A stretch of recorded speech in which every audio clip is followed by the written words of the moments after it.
Hello everyone, welcome to doctor Rajkumar academy. ನಿಮಗೆಲ್ಲ ಗೊತ್ತಿರೋ ಹಾಗೆ ಕರ್ನಾಟಕ ಪರೀಕ್ಷಾ ಪ್ರಾಧಿಕಾರ ಬೆಂಗಳೂರು ಇವರು ದಿನಾಂಕ 8/10/2025 ಹೊಸ ನೋಟಿಫಿಕೇಷನನ್ನು ಹೊರಡಿಸಿದ್ದಾರೆ.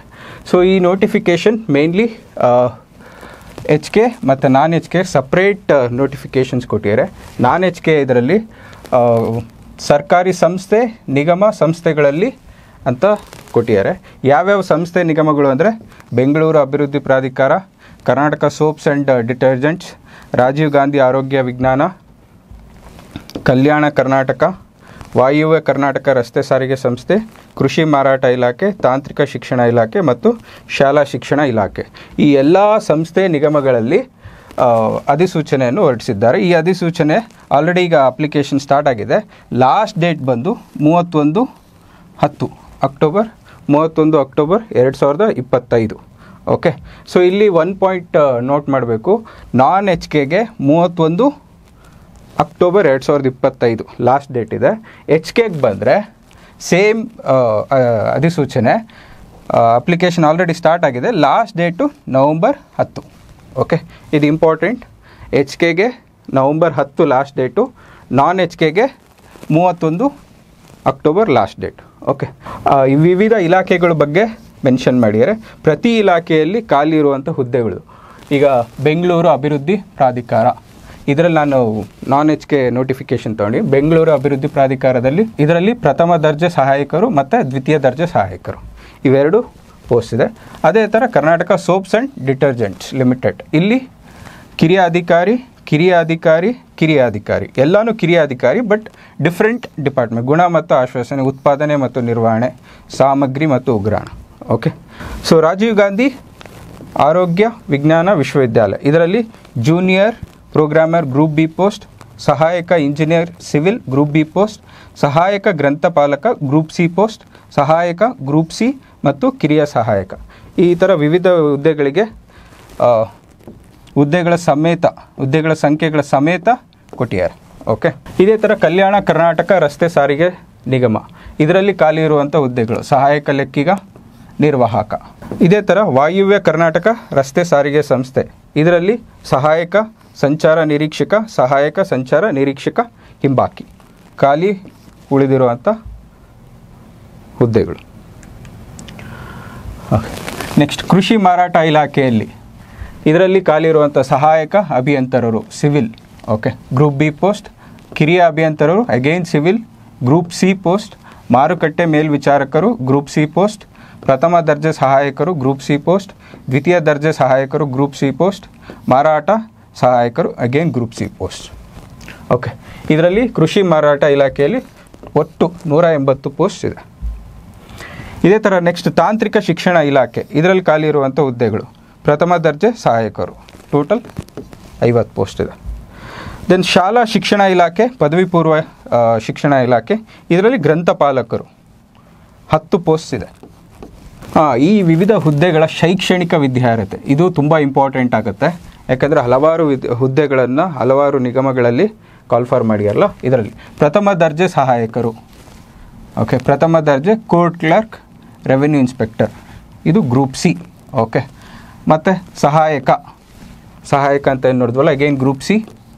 ಪ್ರಥಮ ದರ್ಜೆ ಸಹಾಯಕರು ಗ್ರೂಪ್ ಸಿ. ಓಕೆ, ಸೊ ಈ ಎಲ್ಲ ಪ್ರಥಮ ದರ್ಜೆ ಪ್ರಥಮ ದರ್ಜೆ ಸಹಾಯಕರು ಇದೆಲ್ಲದಕ್ಕೂ ಅಭ್ಯರ್ಥಿಯು ಭಾರತದ ಕಾನೂನು ರೀತ್ಯ ಸ್ಥಾಪಿಸಲ್ಪಟ್ಟ ವಿಶ್ವವಿದ್ಯಾಲಯದಲ್ಲಿ ಪದವಿಯನ್ನು ಹೊಂದಿರಬೇಕು. ಪದವಿ, common degree.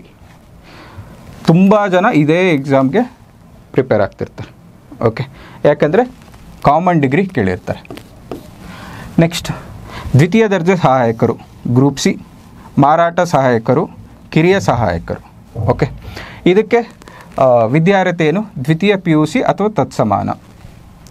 Okay, CBSE ICSE ನಡೆಸುವ ಕ್ಲಾಸ್ 12 ಪರೀಕ್ಷೆ, ಇತರ ರಾಜ್ಯ ಸರ್ಕಾರಗಳು ಕರ್ನಾಟಕದಿಂದ ಸೆಕೆಂಡ್ PUC ಮಾಡ್ತಾರಲ್ಲ ಅದು, ಅಥವಾ 3 ವರ್ಷಗಳ ಡಿಪ್ಲೊಮೊ, 10th ಆದಮೇಲೆ ಡಿಪ್ಲೊಮೊ ಏನು ಮಾಡ್ತೀವಲ್ಲ ಆ ಡಿಪ್ಲೊಮೊ ಕೋರ್ಸ್ ಮಾಡಿರಬೇಕು.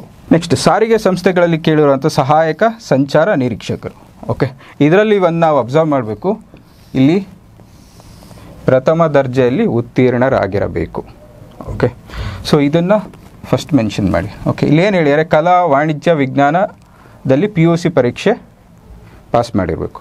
ಯಾವುದಾದ್ರೂ ಆರ್ಟ್ಸು, ಕಾಮರ್ಸು, ಸೈನ್ಸ್ ಯಾವುದ್ರಲ್ಲಾರು ಆಗಿರಬೇಕು. ಫಸ್ಟ್ ಕ್ಲಾಸಲ್ಲಿ ಕ್ಲಿಯರ್ ಆಗಿರಬೇಕು ಅಂತ ಹೇಳಿರಿ.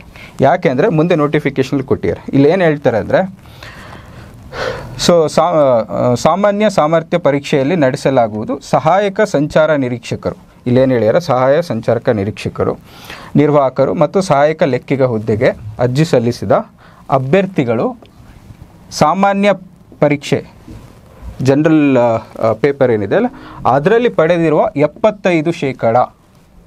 ಸೊ ಈ ಎಕ್ಸಾಮ್ ಏನು ಮಾಡ್ತಾರಲ್ಲ ಅದರಲ್ಲಿ ಏನು ಸ್ಕೋರ್ ಮಾಡಿರ್ತಾರೆ ಅದನ್ನು 75%ಗೆ ಕನ್ಸಿಡರ್ ಮಾಡ್ತಾರೆ. ಇನ್ನು 25% ಏನಿದೆಯಲ್ಲ ಇದು ನಿಮ್ಮ ಅರ್ಹತೆ ಮೀಸಲಾತಿ ಆಧಾರದ ಮೇಲೆ ಕನ್ಸಿಡರ್ ಮಾಡ್ತಾರೆ. ಓಕೆ, ಸೊ ಈ ಎಕ್ಸಾಮ್ಸ್ ಏನಿದೆಯಲ್ಲ ಎಕ್ಸಾಮ್ ಮಾರ್ಕ್ಸ್ 25%ನ ಕನ್ಸಿಡರ್ ಮಾಡ್ತಾರೆ. ಈ ಸಹಾಯಕ ಸಂಚಾರ ನಿರೀಕ್ಷಕ ಇದರಲ್ಲಿ ಅಬ್ಸರ್ವ್ ಮಾಡಿದ್ರೆ ಇಲ್ಲಿ ಒಂದು ಬ್ರಾಕೆಟಲ್ಲಿ mention excluding PUC or 12th standard of open university. So open ಯೂನಿವರ್ಸಿಟಿಯಲ್ಲಿ ನೀವು ಇಲ್ಲೇನು ಕ್ವಾಲಿಫಿಕೇಷನ್ ಕೊಟ್ಟಿರೋ PUC ಮಾಡಬೇಕು ಅಂತ. But open university, open school or JOC, JLC ಇದರಲ್ಲಿ ಸೆಕೆಂಡ್ PUC 10th ಮಾಡಿದರೆ ಅವರು ಎಕ್ಸ್ಕ್ಲೂಡ್ ಆಗ್ತಾರೆ, ಇದು ಕನ್ಸಿಡರ್ ಆಗಲ್ಲ. ಸೊ ಇದೇ ಥರ ನಾವು ಇಲ್ಲಿ ಪ್ರೀವಿಯಸ್ ಕೋರ್ಸಲ್ಲಿ ಇದು JOC ಇದನ್ನೆಲ್ಲ JLDC ಇದನ್ನು ಕನ್ಸಿಡರ್ ಮಾಡಿದ್ದಾರೆ. ಬಟ್ ಸಹಾಯಕ ಸಂಚಾರ ನಿರೀಕ್ಷಕರು ಇದರಲ್ಲಿ ಇದು ಎಕ್ಸ್ಕ್ಲೂಡ್ ಆಗಿದೆ. ನಿರ್ವಾಹಕ, ಓಕೆ, ನಿರ್ವಾಹಕರಿಗೆ ಕಲಾ ವಾಣಿಜ್ಯ ವಿಜ್ಞಾನದಲ್ಲಿ PUC ಪರೀಕ್ಷೆ ಉತ್ತೀರ್ಣರಾಗಿರಬೇಕು. ಓಕೆ, ಪ್ರೀವಿಯಸ್ ಇದಕ್ಕೆ ಸಹಾಯಕ ಸಂಚಾರ ನಿರೀಕ್ಷಕ ಫಸ್ಟ್ ಕ್ಲಾಸಲ್ಲಿ ಪಾಸಾಗಿರ್ಬೇಕು, ಇಲ್ಲಿ ಉತ್ತೀರ್ಣರಾಗಿರತಕ್ಕದ್ದು ಅಂತೇಳಿ, ಅಥವಾ 10+2 ICSE CBSEಯಲ್ಲಿ ಉತ್ತೀರ್ಣರಾಗಿರಬೇಕು ಅಂತ ಹೇಳ್ಯಾರ. ಓಕೆ, ಇಲ್ಲ ಅಂದರೆ 3 ವರ್ಷ ಡಿಪ್ಲೊಮಾ ಕೋರ್ಸಲ್ಲಿ ಉತ್ತೀರ್ಣರಾಗಿರಬೇಕು. ಓಕೆ, ಇದ್ರ ಜೊತೆಗೆ ಮಾನ್ಯತೆ ಹೊಂದಿರುವ ಮೋಟಾರು ವಾಹನ ಕಂಡಕ್ಟರ್ ಪರವಾನಗಿ ಮತ್ತು ಬ್ಯಾಡ್ಜ್ಗಳನ್ನು ಹೊಂದಿರತಕ್ಕದ್ದು ಒಂದನೇದು. ನೆಕ್ಸ್ಟ್ ಇನ್ನೊಂದು ನಿಗದಿಪಡಿಸಿರುವ ಭೌತಿಕ ಮಾನದಂಡದಂತೆ ಪುರುಷ ತೃತೀಯ ಲಿಂಗ ಅಭ್ಯರ್ಥಿಗಳು ಕನಿಷ್ಠ 160 ಸೆಂಟಿಮೀಟರ್, ಮಹಿಳೆಯರು ಮತ್ತು ಮಹಿಳಾ ತೃತೀಯ ಲಿಂಗ ಅಭ್ಯರ್ಥಿಗಳು ಕನಿಷ್ಠ 150 ಸೆಂಟಿಮೀಟರ್ ಎತ್ತರ.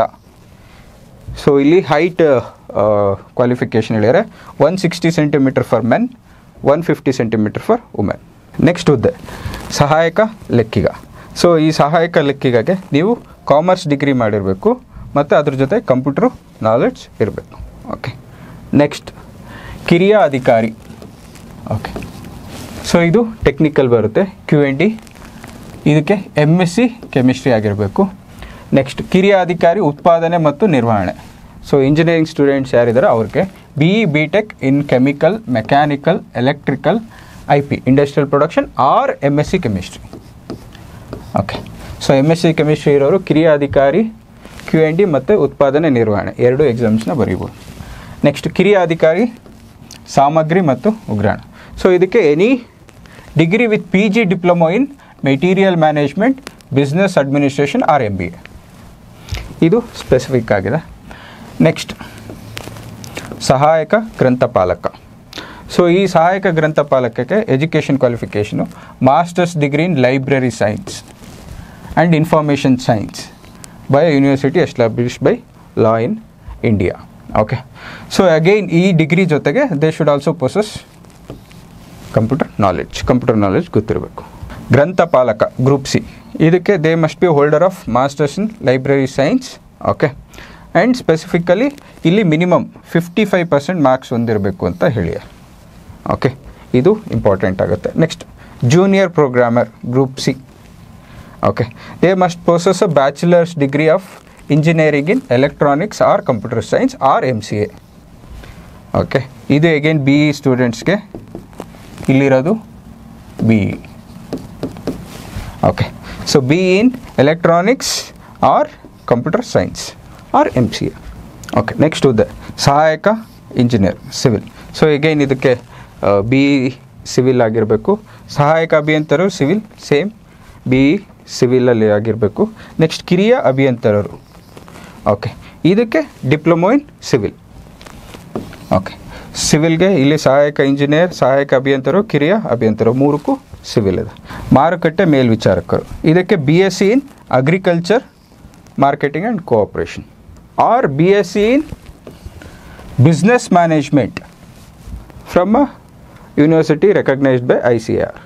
ಈ ಸಹಾಯಕ ಸಂಚಾರ ನಿರೀಕ್ಷಕ ಈ ಹುದ್ದೆಗೆ ಏನು ಮಾಡ್ಯಾರ, ಫಿಸಿಕಲ್ ಸ್ಟ್ಯಾಂಡರ್ಡ್ಸ್ನ ಕೆಲವು ಮೆನ್ಷನ್ ಮಾಡಿ. ಮಿನಿಮಮ್ ಸ್ಟ್ಯಾಂಡರ್ಡ್ಸ್ ಲೈಕ್ ಪುರುಷರಿಗೆ ಹೈಟ್ 163 ಸೆಂಟಿಮೀಟರ್ ಇರಬೇಕು, ವೆಯ್ಟ್ ತೂಕ 55 kg, ಇದು ಮಿನಿಮಮ್ ಇರಬೇಕು. ಸೇಮ್ ಮಹಿಳೆಯರಿಗೆ minimum height 153 centimetre, weight minimum 50 kg ಇರಬೇಕು. ಓಕೆ. ಸೊ ಇದು ಫಿಸಿಕಲ್ ಫಿಟ್ನೆಸ್ ಬಗ್ಗೆ. ಆದರೆ ವಯೋಮಿತಿ ತುಂಬ important. Okay. Minimum age is 18 years. Okay.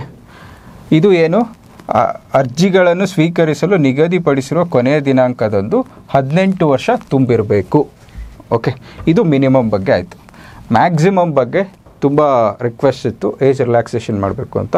Karnataka ಸರ್ಕಾರ ಆದೇಶದ ಪ್ರಕಾರ ಓಕೆ ಒಂದು ಬಾರಿಗೆ ಅನ್ವಯ ಆಗುವಂತೆ ಗರಿಷ್ಠ ವಯೋಮಿತಿ ಏಜ್ ಲಿಮಿಟ್ ಏನಿತ್ತಲ್ಲ ಅದನ್ನು 3 years ರಿಲ್ಯಾಕ್ಸ್ ಮಾಡಿದ್ದಾರೆ. ಸೊ ಎಲ್ಲ ಕ್ಯಾಟಗರಿ ಸ್ಟೂಡೆಂಟ್ಸ್ಗೂ 3 years ಏಜ್ ರಿಲ್ಯಾಕ್ಸೇಷನ್. ಇದ್ರ ಪ್ರಕಾರ ಸಾಮಾನ್ಯ ಅಭ್ಯರ್ಥಿಗಳಿಗೆ ಓಕೆ ಇವ್ರಿಗೆ age limit 38 years. Okay.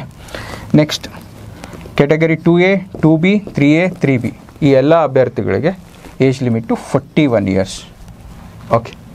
Next ಪರಿಶಿಷ್ಟ ಜಾತಿ, ಪಂಗಡ ಮತ್ತು ಕ್ಯಾಟಗರಿ 1 ಇವ್ರಿಗೆ ಏಜ್ ಲಿಮಿಟು 43 years ಕೊಟ್ಟಿದೆ. ಓಕೆ. ನೆಕ್ಸ್ಟ್ ಏಜ್ ಲಿಮಿಟ್ಸ್ ಬಗ್ಗೆ ಮಾತಾಡ್ತವಲ್ಲ. ಸೊ ಇದರಲ್ಲೂ ಕರ್ನಾಟಕ ನಾಗರಿಕ ಸೇವೆಗಳು ನಿಯಮ 1977 ಇದರ ಅಡಿಯಲ್ಲಿ ಕೆಲವು ಕ್ಯಾಟಗರೀಸ್ಗೆ ರಿಲ್ಯಾಕ್ಸೇಷನ್ ಕೊಟ್ಟಿದ್ದಾರೆ. ಇನ್ ಸರ್ವೀಸಲ್ಲಿರೋರಿಗೆ. ಓಕೆ.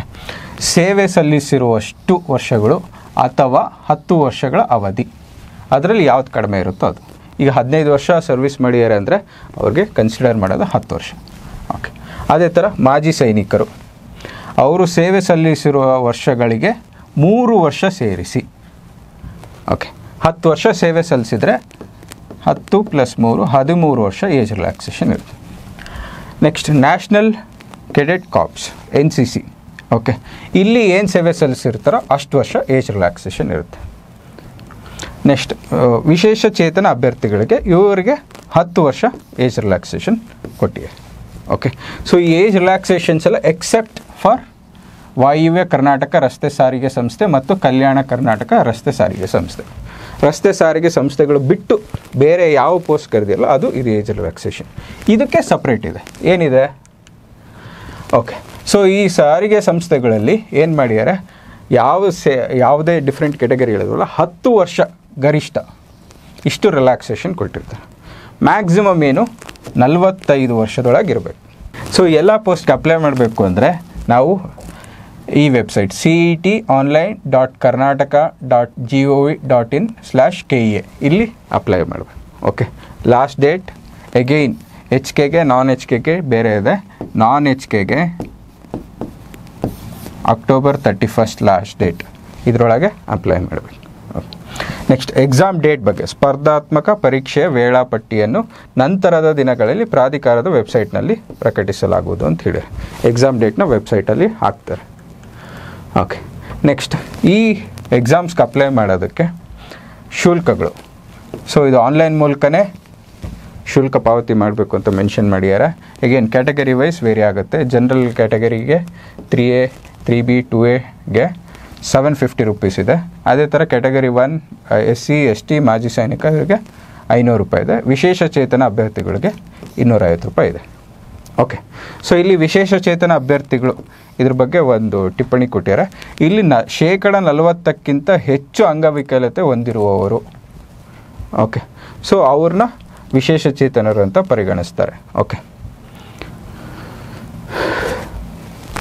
ಇಲ್ಲಿ ಒಂದು ಸ್ಪೆಷಲ್ ಮೆನ್ಷನ್, ವಾಯುವ್ಯ ಕರ್ನಾಟಕ ರಸ್ತೆ ಸಾರಿಗೆ ಸಂಸ್ಥೆ ಸಹಾಯ ಸಂಚಾರ ನಿರೀಕ್ಷಕ ಹಾಗೂ ಕಲ್ಯಾಣ ಕರ್ನಾಟಕ ರಸ್ತೆ ಸಾರಿಗೆ ನಿಗಮದ ನಿರ್ವಾಹಕ ಹುದ್ದೆಗಳಿಗೆ ವಿಶೇಷ ಚೇತನ ಅಭ್ಯರ್ಥಿಗಳು ಅರ್ಜಿ ಸಲ್ಲಿಸಲು ಅರ್ಹರಿರುವುದಿಲ್ಲ.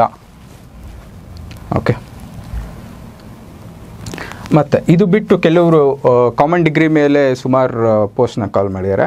ಸೊ ಆವಾಗ ಮಲ್ಟಿಪಲ್ ಪೋಸ್ಟ್ಸ್ ಅಪ್ಲೈ ಮಾಡೋದಾದರೆ ಈಗ ಒಬ್ಬ ವಿದ್ಯಾರ್ಥಿ 1 ಅಥವಾ 2-3 ಪೋಸ್ಟ್ಗೆ ಅಪ್ಲೈ ಮಾಡೋದಾದರೆ ಅದೇ same post like group C post ಆದರೆ ಒಂದು ಪೋಸ್ಟ್ಗೆ 750 ರುಪೀಸ್ ಹೇಳಿದರೆ ನೆಕ್ಸ್ಟ್ ಅಡಿಷ್ನಲ್ ಪೋಸ್ಟ್ಗೆ 100 ರುಪೀಸ್ ಎಕ್ಸ್ಟ್ರಾ ಆಗುತ್ತೆ.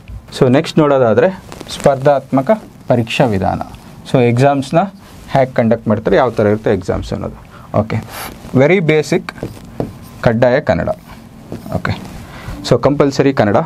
ಸೊ ಇಲ್ಲಿ ಏನು ಹೇಳಿದ್ದಾರೆ, SLC ಅಥವಾ ತತ್ಸಮಾನ ವಿದ್ಯಾರ್ಥಿಯಲ್ಲಿ ಕನ್ನಡ ಭಾಷೆಯನ್ನು ಪ್ರಥಮ ಅಥವಾ ದ್ವಿತೀಯ ಭಾಷೆಯನ್ನಾಗಿ ವ್ಯಾಸಂಗ ಓದಿದವರಿಗೆ, ಓಕೆ, ಅಥವಾ ಕರ್ನಾಟಕ ಪರೀಕ್ಷಾ ಪ್ರಾಧಿಕಾರದಿಂದ ಅಥವಾ ಕರ್ನಾಟಕ ಲೋಕಸೇವಾ ಆಯೋಗ KPSC ಎಕ್ಸಾಮ್ ಮಾಡ್ತಿದೆ, ಬಟ್ ಆದರೂ KPSCಯಿಂದ ನಡೆಸಲಾದ ಕಡ್ಡಾಯ ಕನ್ನಡ ಪರೀಕ್ಷೆಯಲ್ಲಿ ಉತ್ತೀರ್ಣರಾದಲ್ಲಿ, ಓಕೆ, ಸೊ ಈ ಕಡ್ಡಾಯ ಕನ್ನಡ ಪರೀಕ್ಷೆಯಿಂದ ವಿನಾಯಿತಿ ದೊರೆತಿರುತ್ತದೆ. SLCಯಲ್ಲಿ ಫಸ್ಟ್ ಲ್ಯಾಂಗ್ವೇಜ್ ಅಥವಾ ಸೆಕೆಂಡ್ ಲ್ಯಾಂಗ್ವೇಜ್ ಆರ್ KEಯಿಂದ ಮುಂಚೆಗೆ ಕಂಪಲ್ಸರಿ ಕನ್ನಡ ಎಕ್ಸಾಮ್ ಮಾಡಿಯಲ್ಲ ಅದರಲ್ಲಿ ಪಾಸ್ ಆಗಿದರೆ, ಅಥವಾ KPSCಯಿಂದ ಮಾಡಿರೋ ಕಂಪಲ್ಸರಿ ಕನ್ನಡ ಎಕ್ಸಾಮ್ ಪಾಸ್ ಮಾಡಿದರೆ ನಿಮಗೆ ಈ ಎಕ್ಸಾಮಿಂದ ವಿನಾಯಿತಿ ಇರುತ್ತೆ. ಓಕೆ, ಈ ಎಕ್ಸಾಮ್ ಯಾರು ಪಾಸ್ ಮಾಡಿಲ್ಲ ಅಂದರೆ ಅವರು ಕಡ್ಡಾಯ ಕನ್ನಡ ಪರೀಕ್ಷೆ ಬರೀಬೇಕು. ಓಕೆ, ಇನ್ನೊಂದು ಇಂಪಾರ್ಟೆಂಟ್, ಇಲ್ಲಿ ಬಹು ಆಯ್ಕೆ ಅಂದರೆ MCQ, ಕಂಪಲ್ಸರಿ ಕನ್ನಡ MCQ ಅಲ್ಲಿ ಇರುತ್ತೆ. ಓಕೆ, ಸೊ ಇಲ್ಲಿ 150 ಮಾರ್ಕಿಗಿರುತ್ತೆ. 150 ಮಾರ್ಕಿಗೆ ನೀವು ಮಿನಿಮಮ್ 50 ಮಾರ್ಕ್ಸ್ ತೆಗಿಬೇಕು ಕಡ್ಡಾಯ ಕನ್ನಡ ಪಾಸ್ ಆಗಬೇಕು ಅಂದರೆ. ಓಕೆ, ಸೊ ಇದರಲ್ಲೂ ವಾಯುವ್ಯ ಕರ್ನಾಟಕ ರಸ್ತೆ ಸಾರಿಗೆ ನಿಗಮ ಮತ್ತು ಕಲ್ಯಾಣ ಕರ್ನಾಟಕ ರಸ್ತೆ ಸಾರಿಗೆ ನಿಗಮ ನೀವು ಅಬ್ಸರ್ವ್ ಮಾಡಿದ್ರೆ ಎಲ್ಲದರಲ್ಲೂ ಈ ರಸ್ತೆ ಸಾರಿಗೆ ನಿಗಮಗಳು ಕೆಲವು ಎಕ್ಸೆಪ್ಷನ್ಸ್ ಇದೆ. ಇಲ್ಲಿ ಏನು ಹೇಳ್ತಾರೆ ಅಂದರೆ ಕನ್ನಡ ಭಾಷೆ, ಇಲ್ಲಿ ಮಿನಿಮಮ್ ಕ್ಯಾಂಡಿಡೇಟು SLC ಅಥವಾ ತತ್ಸಮಾನ ವಿದ್ಯಾರ್ಥಿಯಲ್ಲಿ, ಓಕೆ, ಕನ್ನಡ ಭಾಷೆಯನ್ನು ಪ್ರಥಮ ಅಥವಾ ದ್ವಿತೀಯ ಭಾಷೆಯನ್ನಾಗಿ ವ್ಯಾಸಂಗ ಮಾಡಿರಲೇಬೇಕು. ಇವರಿಗೆ ಕಂಪಲ್ಸರಿ ಕನ್ನಡ ಎಕ್ಸಾಮ್ ಇರಲ್ಲ. ಅವ್ರು ಕಂಪಲ್ಸರಿ 10th ಎಕ್ಸಾಮಲ್ಲಿ first or second language Kannada ಓದಿರಬೇಕು.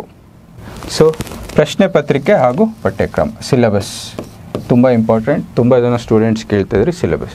ಸೊ ಸಿಲೆಬಸ್ ಡಿಫ್ರೆಂಟ್ ಪೋಸ್ಟ್ಗೆ ಡಿಫ್ರೆಂಟಾಗಿ ಮಾಡಿದ್ದಾರೆ. ಫಾರ್ ಎಕ್ಸಾಂಪಲ್ ಗ್ರೂಪ್ ಬಿ ಪೋಸ್ಟ್ಗೆ, ಓಕೆ, ಗ್ರೂಪ್ ಬಿ ಪೋಸ್ಟ್ಗೆ ಯೂಶ್ವಲಿ ಏನಿರುತ್ತೆ, ಒಂದು ಜನರಲ್ ಸ್ಟಡೀಸ್ ಪೇಪರು, ಇನ್ನೊಂದು ಸ್ಪೆಸಿಫಿಕ್ ಪೇಪರ್ ಇರುತ್ತೆ. ಓಕೆ, ಸೊ ಅದೇ ಥರ ಇಲ್ಲೂ ಅಷ್ಟೇ 2 ಪೇಪರ್ ಇದೆ, ಒಂದು ಜನರಲ್ ಸ್ಟಡೀಸು, ಇನ್ನೊಂದು ಸ್ಪೆಸಿಫಿಕ್. ಓಕೆ, ಜನರಲ್ ಸ್ಟಡೀಸ್ದು ಪ್ರಚಲಿತ ವಿದ್ಯಮಾನಗಳು, current affairs, okay, then regular history, specifically Karnataka history, Karnataka geography, okay, then Indian history and Indian geography, then polity, general science and technology, rural development, ಈ ಥರ ಟಾಪಿಕ್ಸ್ ಇದೆ. So total marks 300. So ಇಲ್ಲಿ paper 1 300, paper 2 300. Okay, time same 2 hours. Okay, next, so ಪ್ರಥಮ ದರ್ಜೆ ಸಹಾಯಕರು, okay, then ಸಹಾಯಕ ಅಥವಾ ಸಹಾಯಕ ಗ್ರಂಥಪಾಲಕ, ಇನ್ನೊಂದು ಸಹಾಯಕ ಲೆಕ್ಕಿಗ, ಕಿರಿಯ ಅಧಿಕಾರಿ, ಗ್ರಂಥಪಾಲಕ, ಕಿರಿಯ ಅಭಿಯಂತರರು, ಸಿವಿಲ್. ಓಕೆ, ಸೊ ನಿಮಗೆಲ್ಲ ಗೊತ್ತಿರೋಂಗೆ ಗ್ರೂಪ್ ಸಿ ಕಾಮನ್ ಡಿಗ್ರಿ ಮೇಲೆ ಏನಿದೆ ಅದಕ್ಕೆಲ್ಲ 2 ಪೇಪರ್ ಇರುತ್ತೆ, ಒಂದು ಜನರಲ್ ಸ್ಟಡೀಸ್, ಇನ್ನೊಂದು ಕಮ್ಯುನಿಕೇಷನ್ ಪೇಪರ್. ಓಕೆ, ಇಲ್ಲೂ ಅದೇ ಥರ 2 ಪೇಪರ್ ಇದೆ. ಫಸ್ಟ್ನೇ ಪೇಪರು ಜನರಲ್ ಸ್ಟಡೀಸ್ ಇದೆ. ಇಲ್ಲಿ ನೋಡಿ ಪ್ರಚಲಿತ ಘಟನೆಗಳು, ಕರೆಂಟ್ ಅಫೇರ್ಸ್. ಓಕೆ, ನೆಕ್ಸ್ಟ್ ಭೂಗೋಳಶಾಸ್ತ್ರ, ಸಮಾಜ ವಿಜ್ಞಾನ, ಭಾರತೀಯ ಸಮಾಜ, Karnataka history, Karnataka geography. Okay, then polity. ಇದರಲ್ಲಿ ಅಬ್ಸರ್ವ್ ಮಾಡಬೇಕಾಗಿರೋಂಥದ್ದು ಪೋಸ್ಟ್ ಇಂಡಿಪೆಂಡೆನ್ಸ್, ಎಸ್ಪೆಷಲಿ ಕರ್ನಾಟಕ ಭೂ ಸುಧಾರಣೆಗಳು ಮತ್ತು ಸಾಮಾಜಿಕ ಬದಲಾವಣೆ. ಪ್ರೀವಿಯಸ್ ಸಿಲೆಬಸ್ ನೋಡಿದ್ರೆ ಇದು ಒಂದು ಅಡಿಷ್ನಲ್ಲು. ನೆಕ್ಸ್ಟ್ ಗ್ರಾಮೀಣಾಭಿವೃದ್ಧಿ, ಪಂಚಾಯತ್ ರಾಜ್, ಓಕೆ, ಮತ್ತು ಕೋಆಪ್ರೇಷನ್ ಇಲ್ಲೂ ಆ್ಯಡ್ ಆಗಿದೆ. ಆ್ಯಂಡ್ ಸ್ಪೆಸಿಫಿಕಲಿ ಇಲ್ಲೂ ಕೊಟ್ಟಿದ್ದಾರೆ ಪರಿಸರ ವಿಜ್ಞಾನದ ಬಗ್ಗೆ, environment ecology. Okay, then paper 2 ನಿಮಗೆಲ್ಲ ಗೊತ್ತಿರೋ ಹಾಗೆ ಜನರಲ್, ಪೇಪರ್ 2 ಕನ್ನಡ, ಇಂಗ್ಲೀಷ್ ಮತ್ತು ಕಂಪ್ಯೂಟರ್ ನಾಲೆಡ್ಜ್ ಇದ್ರ ಮೇಲೆ ಇರುತ್ತೆ. ಸೊ ಸುಮಾರು ಜನ ಬರೆದಿರ್ತೀರ. ಗ್ರೂಪ್ ಸಿ ಎಕ್ಸಾಮ್ಸ್ಗೆ ಏನು KPS ಎಲ್ಲ ಕಂಡಕ್ಟ್ ಮಾಡ್ತಿದ್ರು ಕಾಮನ್ ಆಗಿ ಮಾಡಿದ್ರು. ಇಲ್ಲಿ ಕನ್ನಡ 35 ಕ್ವಶನ್ ಇರುತ್ತೆ, ಇಂಗ್ಲೀಷ್ 35 ಕ್ವಶನ್ ಇರುತ್ತೆ, ಕಂಪ್ಯೂಟರ್ 30 ಕ್ವಶನ್ ಇರುತ್ತೆ. ಇಲ್ಲಿ marks 100 marks each, 2 hours each paper. ಕಿರಿಯ ಅಧಿಕಾರಿ, ಸೊ ಇಲ್ಲಿ ಸ್ಪೆಸಿಫಿಕ್ ಡಿಗ್ರಿ ಕೇಳಿದ್ದಾರೆ MSc ಕೆಮಿಸ್ಟ್ರಿ ಅಲ್ವಾ. ಇಲ್ಲೇನಾಗುತ್ತೆ, ಪೇಪರ್ 1 ಜನರಲ್ ಸ್ಟಡೀಸ್ ಇದೆ, ಪೇಪರ್ 2 ಸ್ಪೆಸಿಫಿಕ್ ಪೇಪರ್ ಇದೆ, ಪತ್ರಿಕೆ 2 ಅಂತ ಕೊಟ್ಟಿರೋ. ಇಲ್ಲಿ inorganic chemistry, physical chemistry, organic chemistry, interdisciplinary topics. Same 100 marks 2 hours. So ಕಿರಿಯ ಅಧಿಕಾರಿ ಅಗೇನ್ ಸ್ಪೆಸಿಫಿಕ್, ಉತ್ಪಾದನೆ ಮತ್ತು ನಿರ್ವಹಣೆ ಆವಾಗಲೇ ನೋಡಿದ್ವಲ್ಲ, BE ಕೇಳಿದ್ರಲ್ವ, ಅದಕ್ಕೆ ಇದರಲ್ಲಿ ಸ್ಪೆಸಿಫಿಕ್ ಟಾಪಿಕ್ಸ್ ಇದೆ. ಓಕೆ, ಸೊ ಇದನ್ನು ಸ್ಪೆಸಿಫಿಕ್ ಯಾರಿಗೆ ಅಪ್ಲೈ ಆಗುತ್ತೋ ಅದನ್ನು ನೋಡ್ತಾ ಹೋಗ್ಬೋದು. ಸೇಮ್ ಕಿರಿಯ ಅಧಿಕಾರಿ ಸಾಮಗ್ರಿ ಮತ್ತು ಉಗ್ರಾಣ, ಇಲ್ಲಿ material management, purchase management, warehouse and stores, ಇದೆಲ್ಲ ಸ್ಪೆಸಿಫಿಕ್ ಪೇಪರ್ 2 ಅಲ್ಲಿ ಬರುವಂಥ. Same 100 marks 2 hours. Okay, next ದ್ವಿತೀಯ ದರ್ಜೆ ಸಹಾಯಕರು ಆರ್ ಕಿರಿಯ ಸಹಾಯಕ, ಸಹಾಯಕ ಸಂಚಾರ ನಿರೀಕ್ಷಕ, ಓಕೆ, ಮತ್ತು ನಿರ್ವಾಹಕ.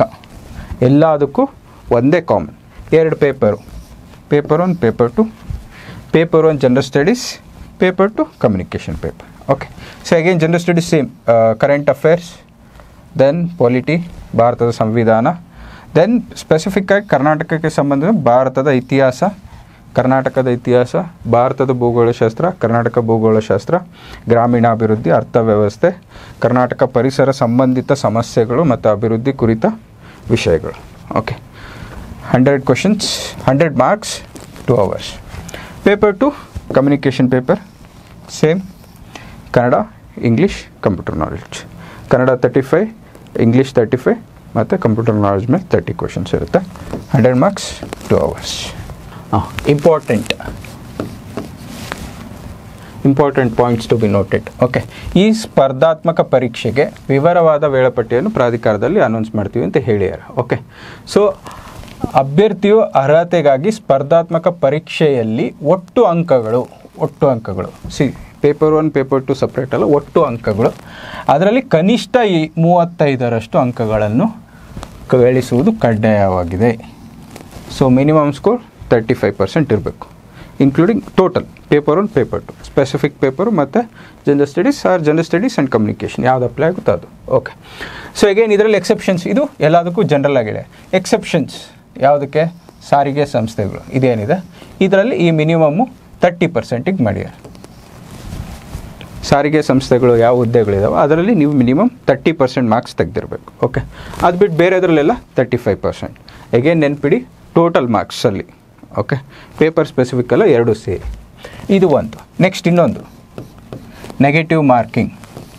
ಇದು ತುಂಬ ಇಂಪಾರ್ಟೆಂಟು. ಕೆಲವು ಸ್ಟೂಡೆಂಟ್ಸು ಮಿಸ್ಸು ಮಾಡಿದ್ದಾರೆ, ಕೆಲವೊಂದು ಸತಿ ಕೋರ್ಟ್ಗೂ ಹೋಗಿದ್ದಾರೆ ಚಾಲೆಂಜ್ ಮಾಡಿ. ಸೊ ನೆಗೆಟಿವ್ ಮಾರ್ಕಿಂಗ್ ಇಲ್ಲೇ ಕೊಟ್ಬಿಟ್ಟಿದ್ದಾರೆ. ಸೊ ನೆಗೆಟಿವ್ ಮಾರ್ಕಿಂಗ್ ಇರುತ್ತೆ.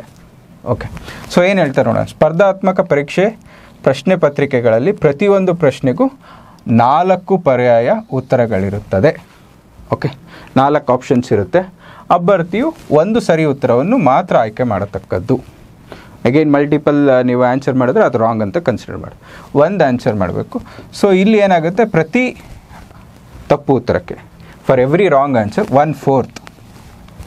ಓಕೆ, ಸೊ ಆ ಕ್ವೆಶನ್ಗೆ 1 ಮಾರ್ಕ್ ಇದ್ದರೆ 1/4 ಮಾರ್ಕ್ ಇರುತ್ತೆ, 1/4 ಮಾರ್ಕು ನೆಗೆಟಿವ್ ಆಗುತ್ತೆ. ಅದೇ 2 ಮಾರ್ಕ್ ಇತ್ತು ಅಂದರೆ 0.5 ಮಾರ್ಕ್ಸು ನೆಗೆಟಿವ್ ಆಗುತ್ತೆ. ಓಕೆ, ಸೊ ಇದು ಒಂದು. ಇನ್ನೊಂದು ಇದು ಇಂಪಾರ್ಟೆಂಟ್, ಈ ಸತಿ ಎಕ್ಸಾಮಿಂದ ಇಂಪ್ಲಿಮೆಂಟ್ ಮಾಡಿದ್ದಾರೆ. ಸುಮಾರು ಜನ ನೋಡಿದ್ದೀರಾ, 5th ಆಪ್ಷನ್ ಕೊಡ್ತೀವಿ ಅಂತ ಹೇಳಿದ್ದಾರೆ. ಸೊ ಅದ್ರ ಬಗ್ಗೆ ಏನು ಹೇಳಿದ್ದಾರೆ, OMR ಉತ್ತರಪತ್ರಿಕೆಯಲ್ಲಿ 5ನೇ ಆಯ್ಕೆ. ಓಕೆ, ಸೊ 5ನೇ ಆಯ್ಕೆ ನೀಡಿದ್ದು ಇದರಲ್ಲಿ ಉತ್ತರಿಸದೇ ಇರುವ ಪ್ರಶ್ನೆಗಳಿಗೆ 5ನೇ ಆಯ್ಕೆ ವೃತ್ತವನ್ನು ಶೇಡ್ ಮಾಡಲು ಕೊನೆಯ ಬೆಲ್ ಆದ ನಂತರ ಹೆಚ್ಚುವರಿಯಾಗಿ 5 ನಿಮಿಷ ಕೊಡಲಾಗುವುದು. ಓಕೆ, 4 ಆಪ್ಷನ್ಸ್ ಏನಿತ್ತಲ್ಲ ಮುಂಚೆ ಅದೇ ಥರ ಇರುತ್ತೆ. ಈಗ 5ನೇ ಆಪ್ಷನ್ ಇದೆ. ಓಕೆ, ಸೊ ನಮ್ಮದೆಲ್ಲ ಈಗ 2 ಅವರ್ಸ್ ಎಕ್ಸಾಮ್ ಅಂದರೆ 2 ಅವರ್ಸ್ ಎಕ್ಸಾಮ್ ಆದಮೇಲೆ 5 ಮಿನಿಟ್ಸ್ ಟೈಮ್ ಕೊಡ್ತಾರೆ. ಸೊ ನೀವು ಅದರಲ್ಲಿ ಆ ಟೈಮಲ್ಲಿ ಏನು ಮಾಡಬೇಕು, ಯಾವುದಾದ್ರೂ ಕ್ವೆಶನ್ ನೀವು ಆನ್ಸರ್ ಮಾಡಿಲ್ಲ ಅಂದರೆ 5ನೇ ಆಪ್ಷನ್ ಏನಿದೆ ಇರುತ್ತೋ ಅದನ್ನು ನೀವು ಶೇಡ್ ಮಾಡಬೇಕು.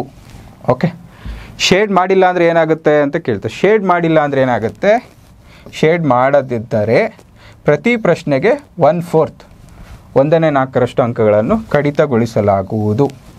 ನೆಗೆಟಿವ್ ಮಾರ್ಕಿಂಗ್ ಇದೆ. ಓಕೆ, ಸೊ ಈಗ ಫಾರ್ ಎಕ್ಸಾಂಪಲ್ 5th ಕ್ವೆಶನ್ ನೀವು ಆನ್ಸರ್ ಗೊತ್ತಿಲ್ಲ ಬಿಟ್ಟಿದ್ದೀರಾ. ಓಕೆ, ಸೊ ಆವಾಗ ನಿಮ್ಮದು 2 ಅವರ್ಸ್ ಟೈಮ್ ಆದಮೇಲೆ 5th ಕ್ವೆಶನ್ ಆನ್ಸರ್ ಮಾಡಿಲ್ಲ ಅಂದರೆ 5ನೇದು ಏನು ಆಪ್ಷನ್ ಇದೆ ಅದನ್ನು ಟಿಕ್ ಮಾಡಬೇಕು. ಮಾಡಿಲ್ಲ ಅಂದರೆ ನೀವು ಅದಕ್ಕೆ ನಿಮಗೆ ನೆಗೆಟಿವ್ ಮಾರ್ಕಿಂಗ್ ಬರುತ್ತೆ. Okay, so 1/4 negative marking. Okay, negative marking ತುಂಬ ಇಂಪಾರ್ಟೆಂಟ್ ಆಯ್ತಲ್ಲ. ನೆಕ್ಸ್ಟ್ ಅಗೇನ್ ಎಕ್ಸೆಪ್ಷನ್ ಒಂದು ವಿತ್ ರೆಸ್ಪೆಕ್ಟ್ ಟು ಯಾವುದು, ವಾಯುವ್ಯ ಕರ್ನಾಟಕ ನಿಗಮ ಸಾರಿಗೆ ಸಂಸ್ಥೆ. Okay, again same with respect to Kalyana Karnataka ಸಾರಿಗೆ ನಿಗಮ. ಇಲ್ಲಿ ಏನಾಗುತ್ತೆ, ಇವ್ರ ನಾವು ಏನು ಎಕ್ಸಾಮ್ಸ್ ಮಾಡ್ತಾರಲ್ಲ, ಆ ಎಕ್ಸಾಮ್ ಸ್ಕೋರ್ ಏನು ಮಾಡ್ತೀರಾ ಅದರಲ್ಲಿ 75% ತೊಗೋತಾರೆ. ಓಕೆ, ಅದ್ರ ಜೊತೆಗೆ ವಿದ್ಯಾರ್ಹತೆ ಏನು ಹೇಳಿಯಲ್ಲ PUC ಅದ್ರದ್ದು 25% ತೊಗೊತಾರೆ. ಇವೆರಡನ್ನು ತಗೊಂಡು ನಿಮಗೆ ಮೆರಿಟ್ ಲಿಸ್ಟ್ ಬಿಡ್ತಾರೆ. ಅದಾದಮೇಲೆ ಅರ್ಹತಾ ಷರತ್ತುಗಳು ಭಾರತೀಯ ನಾಗರಿಕರಾಗಿರ್ತಕ್ಕದ್ದು. ಓಕೆ, ಇದು ಕಾಮನ್ ಥಿಂಗ್ಸ್ ಇದೆ, ಇದನ್ನು ನೋಡ್ಕೊತ ಹೋಗಿ. So again next related to reservation. Okay, so ಇಲ್ಲೇನು ಹೇಳಿದ್ದಾರೆ, ಪರಿಶಿಷ್ಟ ಜಾತಿ ಮತ್ತು ಪರಿಶಿಷ್ಟ ಪಂಗಡಕ್ಕೆ ಸೇರಿದ ಅಭ್ಯರ್ಥಿಗಳು ನಮೂನೆ D. ಓಕೆ, ಕ್ಯಾಟಗರಿ 1 ಅವ್ರಿಗೆ ನಮೂನೆ E. Next category 2A 2B 3A 3B ಇವ್ರಿಗೆ ನಮೂನೆ F ಇದರಲ್ಲಿ. ಓಕೆ, ಇದು ಅಗೈನ್ ಇಂಪಾರ್ಟೆಂಟು. ಸೊ ಇಲ್ಲಿ ನಾವೇನು ಅಗೈನ್ ಈ 2A 2B 3A 3B ಈ ರಿಸರ್ವೇಷನ್ ಸರ್ಟಿಫಿಕೇಟ್ಸ್ ಏನಿರುತ್ತಲ್ಲ, ಜಾತಿ ಪ್ರಮಾಣ ಪತ್ರ, ಇದಕ್ಕೆ ಒಂದು ಟೈಮ್ ಪೀರಿಯಡ್ ಇದೆ, ಅದು ಏನು 5 years. ಓಕೆ, ಬೇರೆ SC ST ಕ್ಯಾಟಗರಿ 1ಗೆ ಆ ಥರ ಏನಿಲ್ಲ. ಬಟ್ ಈ ಜಾತಿ ಪ್ರಮಾಣ ಪತ್ರಗಳು ಏನಿರುತ್ತಲ್ಲ 5 ವರ್ಷ ಇರುತ್ತೆ. ಇಲ್ಲಿ ಏನು ಅಂದರೆ, ಸೊ ಇಲ್ಲಿ ಎಕ್ಸಾಮ್ ಅಪ್ಲೈ ಮಾಡೋಕ್ಕೆ ಲಾಸ್ಟ್ ಡೇಟ್ ಏನು ಕೊಟ್ಟಿರಲ್ಲ, ಅಷ್ಟರ ಒಳಗಡೆನೆ ನಿಮ್ಮದು ಜಾತಿ ಪ್ರಮಾಣ ಪತ್ರ ಆಗಿರಬೇಕು. ಓಕೆ, RD ನಂಬರ್ ಬರುತ್ತೆ, ಅದು ಎಂಟ್ರ್ ಮಾಡೋದಿರುತ್ತೆ. ಒಂದು ಏನಾಗುತ್ತೆ ಅಂದರೆ, ನೀವೀಗ 2025 ಈಗ 2020ರಲ್ಲಿ ನೀವು ಜಾತಿ ಪ್ರಮಾಣ ಪತ್ರ ಮಾಡಿಸಿದ್ದು, ಅದು ನೀವು ಅಕ್ಟೋಬರ್ 5th 10th ಮುಗಿಯೋಕ್ಕೆ ಬಂದಿದ್ದರೆ, ಅಥವಾ 20th ಮುಗಿಯೋಕ್ಕೆ ಬಂದಿದೆ ಅಂದ್ಕೊಳ್ಳಿ, ಅಪ್ಲೈ ಮಾಡುವಾಗಿರುತ್ತೆ. ಬಟ್ ಲಾಸ್ಟ್ ಡೇಟ್ ಅಷ್ಟೊತ್ತಿಗೆ ಅದು ಎಕ್ಸ್ಪೈರ್ ಆಗಿರುತ್ತೆ, ಅದು ವ್ಯಾಲಿಡ್ ಆಗಿರಲ್ಲ. ಓಕೆ, ಸೊ ಅಕ್ಟೋಬರ್ 31st ನಾನ್ HKಗೆ, ನವಂಬರ್ 10th HKಗೆ. ಓಕೆ, ಈ ಡೇಟ್ಗೆ ನಿಮ್ಮ ಜಾತಿ ಪ್ರಮಾಣ ಪತ್ರ ವ್ಯಾಲಿಡ್ ಆಗಿರಬೇಕು, ವ್ಯಾಲಿಡಿಟಿ. ಓಕೆ, ಇದು ಇಂಪಾರ್ಟೆಂಟ್. ಓಕೆ, ಮಾಜಿ ಸೈನಿಕ ಅವ್ರದ್ದು ಸರ್ಟಿಫಿಕೇಟ್ ಎಲ್ಲ ಇರುತ್ತೆ, ಅದು ತೊಗೋಬೇಕು. ಗ್ರಾಮೀಣಾಭಿವೃದ್ಧಿ ಅಭ್ಯರ್ಥಿಗಳು. ಓಕೆ, ಕೆಲವರು ಹೊಸಬ್ರಿಗೆ ನ್ಯೂ ಸ್ಟೂಡೆಂಟ್ಸ್, ಈಗ ಜಸ್ಟು ಡಿಗ್ರಿ ಅಥವಾ PUC ಮುಗ್ದಿರೋರಿಗೆ, ಸೊ ಈ ರೂರಲ್ ಕೋಟ ಅನ್ನೋದು ಒಂದಿದೆ, ಗ್ರಾಮೀಣ ಕೋಟ. ಇದರಲ್ಲಿ ಏನು ಅಂದರೆ 1ರಿಂದ 10ನೇ ತರಗತಿವರೆಗೂ ಗ್ರಾಮೀಣ ಮೀಸಲಾತಿಗೆ ಒಳಪಡುವ ಪ್ರದೇಶದಲ್ಲಿ ವ್ಯಾಸಂಗ ಮಾಡಿರಬೇಕು. ಓಕೆ, ಕೆಲವ್ರು ಕೇಳ್ತಾರೆ, ಸರ್ 5 years ಮಾಡಿದ್ರಾಗುತ್ತಾ ಅಥವಾ 7 years ಮಾಡಿದ್ರಾಗುತ್ತಾ? ಇಲ್ಲ, 10 ವರ್ಷ. ಅದು 10 1st ಸ್ಟ್ಯಾಂಡರ್ಡಿಂದ 10th ಸ್ಟ್ಯಾಂಡರ್ಡ್ವರೆಗೂ ನೀವು ಗ್ರಾಮೀಣ ಮೀಸಲಾತಿಗೆ ಒಳಪಡುವ ಪ್ರದೇಶದಲ್ಲಿ ಓದಿರಬೇಕು. ಓಕೆ, ನೆಕ್ಸ್ಟ್ ಸೊ ಗ್ರಾಮೀಣ ಅಭ್ಯರ್ಥಿಗಳು ಆಯ್ತಲ್ಲ. ನೆಕ್ಸ್ಟ್ ಕನ್ನಡ ಮಾಧ್ಯಮ ಅಭ್ಯರ್ಥಿಗಳು. ಓಕೆ, ಕನ್ನಡ ಮಾಧ್ಯಮ ಅಭ್ಯರ್ಥಿಗಳನ್ನ ಯಾರಿಗೆ ಕನ್ಸಿಡರ್ ಮಾಡ್ತಾರೆ ಅಂದರೆ, ಅಗೇನ್ ಸೇಮ್ 1ನೇ ತರಗತಿಯಿಂದ 10ನೇ ತರಗತಿವರೆಗೆ ಕನ್ನಡ ಮಾಧ್ಯಮದಲ್ಲಿ ವ್ಯಾಸಂಗ ಮಾಡಿರುವ. ಓಕೆ, ಅಗೇನ್ 1ನೇ ಕ್ಲಾಸಿಂದ 10ನೇ ಕ್ಲಾಸ್ ತನಕ ಕನ್ನಡ ಮೀಡಿಯಮಲ್ಲಿ ಓದಿರಬೇಕು. ಆವಾಗ ಮಾತ್ರ ನಿಮಗೆ ಕನ್ನಡ ಮೀಡಿಯಮ್ ಕೋಟಾ ಸಿಗುತ್ತೆ. 1st 7th 1st 5th ಅದು ಯಾವುದು ಬರಲ್ಲ. ಓಕೆ, ಸೊ ವಿಶೇಷ ಚೇತನ ಅಭ್ಯರ್ಥಿಗಳು ನಾವಾಗಲೇ ಹೇಳಿದೆ 40% ಇದೆ ಅಂತ. ನೆಕ್ಸ್ಟ್ ಅಗೈನ್ ತೃತೀಯ ಲಿಂಗದ ಅಭ್ಯರ್ಥಿಗಳು. ಇದು 2021ರ ತಿದ್ದುಪಡಿ ಪ್ರಕಾರ 1% ರಿಸರ್ವೇಷನ್ ಇವ್ರಿಗೆ ಪ್ರೊವೈಡ್ ಮಾಡಿದ್ದಾರೆ. ಓಕೆ, ನೆಕ್ಸ್ಟ್ ಯೋಜನೆಗಳಿಂದ ನಿರಾಶ್ರಿತ ಅಭ್ಯರ್ಥಿಗಳು. ಓಕೆ, ಅಗೈನ್ ಇವ್ರಿಗೆ 2021 ನೋಟಿಫಿಕೇಷನ್ ಪ್ರಕಾರ ಇವ್ರಿಗೂ ರಿಲ್ಯಾಕ್ಸೇಷನ್ ಸಿಕ್ಕಿರುತ್ತೆ.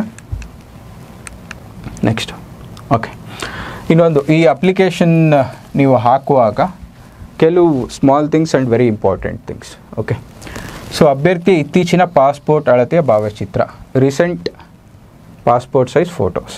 ಓಕೆ, JPEG ಫಾರ್ಮ್ಯಾಟಲ್ಲಿ ಇರಬೇಕು, JPEG ಫಾರ್ಮ್ಯಾಟಲ್ಲಿ, ಅದು ಇಂಪಾರ್ಟೆಂಟ್. ಪ್ಲಸ್ ಇದ್ರದ್ದು ಸೈಜು 50ಯಿಂದ 200 KB ಒಳಗಿರಬೇಕು. ಓಕೆ, ಇದು ಒಂದು. ನೆಕ್ಸ್ಟ್ ಸಿಗ್ನೇಚರ್ ಇರಬೇಕು ಫೋಟೋ ಜೊತೆಗೆ. ಸೊ ಈ ಸಿಗ್ನೇಚರು ಕಪ್ಪು ಶಾಯಿ ಸ್ಕೆಚ್ ಪೆನ್, ಬ್ಲ್ಯಾಕ್ ಬಾಲ್ ಪೆನಲ್ಲಿ ಅಥವಾ ಬ್ಲ್ಯಾಕ್ ಇಂಕ್ ಪೆನಲ್ಲಿ ನೀವು ಸೈನ್ ಮಾಡಿರಬೇಕು. ಓಕೆ, ಇದು ಅಗೇನ್ ಸೈಜ್ ಲಿಮಿಟ್ ಇದೆ ಮತ್ತು ಫಾರ್ಮ್ಯಾಟ್ ಇದೆ. JPEG ಫಾರ್ಮ್ಯಾಟಲ್ಲಿ ಇರಬೇಕು. ಫೈಲ್ ಸೈಜು 50 to 70 KBಯಲ್ಲಿ ಇರಬೇಕು. ಓಕೆ, ಇದು ಇಂಪಾರ್ಟೆಂಟ್. ಸೊ ನೆಕ್ಸ್ಟು ಇಲ್ಲಿ ರಿಕ್ವೈರ್ಡ್ ಡಾಕ್ಯುಮೆಂಟ್ಸ್ ಬಗ್ಗೆ ಹೇಳಿದ್ದಾರೆ, ಇದನ್ನೆಲ್ಲ ನೋಡ್ತಾ ಹೋಗಿ. ಓಕೆ, ನೆಕ್ಸ್ಟ್ ಇಲ್ಲಿ ಹೆಚ್ಚಿನ ಮಾಹಿತಿಗಾಗಿ ದೂರವಾಣಿ ಸಂಖ್ಯೆಗಳು. ಅಗೈನ್ ಹೆಲ್ಪ್ಲೈನ್ ಸೆಂಟರ್, ನಿಮ್ಗೇನೇ ಡೌಟ್ಸ್ ಇತ್ತು ಅಂದರೆ KEAಗೆ ಹೆಲ್ಪ್ಲೈನ್ ಸೆಂಟರ್ ನಂಬರ್ ಕೊಟ್ಟಿದ್ದಾರೆ, ಅದಕ್ಕೆ ಕಾಂಟ್ಯಾಕ್ಟ್ ಮಾಡ್ಬೋದು. ಓಕೆ, ಡಾಕ್ಟರ್ ರಾಜ್ಕುಮಾರ್ ಅಕಾಡೆಮಿ ವತಿಯಿಂದ ಮಿಷನ್ ಸರ್ಕಾರಿ ಜಾಬ್ಸ್ ಅಂತ ಮಾಡಿದ್ದೀವಿ. ಸೊ ಯಾವುದೇ ಗೌರ್ಮೆಂಟ್ ನೋಟಿಫಿಕೇಷನ್ಸ್ ಬಂದರೆ ಅದನ್ನು ಸಿಂಪ್ಲಿಫೈಡ್ ಆಗಿ ಸ್ಟೂಡೆಂಟ್ಸ್ಗೆ ತಲುಪೋ ಥರ ಒಂದು ಇನಿಷಿಯೇಟಿವ್. ಸೊ ಇಲ್ಲಿ ತನಕ ನಾವೇನು ಡಿಸ್ಕಸ್ ಮಾಡಿದ್ವಿ ಅದರದ್ದೆಲ್ಲ ಸಿಂಪ್ಲಿಫೈಡ್ ಫಾರ್ಮ್ಯಾಟಲ್ಲಿ ನಾವು ಡಾಕ್ಯುಮೆಂಟ್ನ ಹಾಕಿದ್ವಿ. ಈ QR ಕೋಡ್ ಸ್ಕ್ಯಾನ್ ಮಾಡಿದ್ರೆ ಆ ಡಾಕ್ಯುಮೆಂಟ್ ಸಿಗುತ್ತೆ. ಆ ಡಾಕ್ಯುಮೆಂಟಲ್ಲಿ ಪ್ರತಿ ಹುದ್ದೆಗಳ ವರ್ಗೀಕರಣದ ಪ್ರಕಾರ ವಿದ್ಯಾರ್ಹತೆ ಮತ್ತು ಪಠ್ಯಕ್ರಮ ಸಿಲೆಬಸ್ ಏನಿದೆ ಅದನ್ನೆಲ್ಲ ಡೀಟೇಲಾಗಿ ಕೊಟ್ಟಿದ್ದೀವಿ.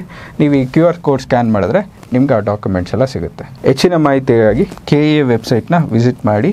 ಈ ನೋಟಿಫಿಕೇಷನ್ PDF ಮತ್ತು ಸಪೋರ್ಟಿಂಗ್ ಡಾಕ್ಯುಮೆಂಟ್ಸ್ನ ಕೆಳಗಡೆ ಲಿಂಕಲ್ಲಿ ಕೊಟ್ಟಿರ್ತೀವಿ, ಡೌನ್ಲೋಡ್ ಮಾಡಿ. ಆ್ಯಂಡ್ ಅಕಾಡೆಮಿ ಕಡೆಯಿಂದ thank you and all the best for your exam preparation. Thank you.